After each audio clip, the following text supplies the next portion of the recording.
માંગરોળના મકતુપુર ગામે ટ્રેક્ટરે મોટરસાયકલને ઠોકર મારતા મોટરસાયકલ ચાલકનું ઘટના સ્થળે મોત થયું હતું.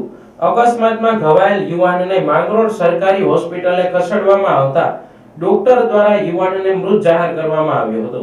આ ઘટનાની જાણ થતાં મોટી સંખ્યામાં લોકો હોસ્પિટલે દોડી આવ્યા હતા. મૃતક યુવાન ઈરશાદ દલ માંગરોળ તાલુકાના આજક ગામનો વતની હોવાનું સામે આવ્યું છે. આ યુવાન માંગરોળ પ્રાઇવેટ હોસ્પિટલમાં નોકરી કરતો હતો, જે સેવાકીય કામગીરી સાથે કાયમી જોડાયેલ રહેતો હતો. આવા સેવાભાવી યુવાનનું અચાનક મોત થતા યુવા વર્ગમાં ભારે શોકની લાગણી ફેલાઈ હતી.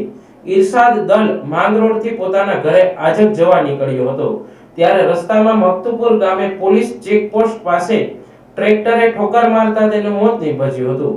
ગીર સોમનાથ જિલ્લાના વેરાવળ બાજુથી આવેલ એક સાથે 4 થી 5 ટ્રેક્ટર રામદેવ પીરના મંડપ માટેનો થંભ લેવા ફરંગટા ગામે જતા હતા, ત્યારે રસ્તામાં મકતુપુર ગામે પોલીસ ચેકપોસ્ટ પાસે ટ્રેક્ટર ચાલકે અકસ્માત સર્જ્યો હતો.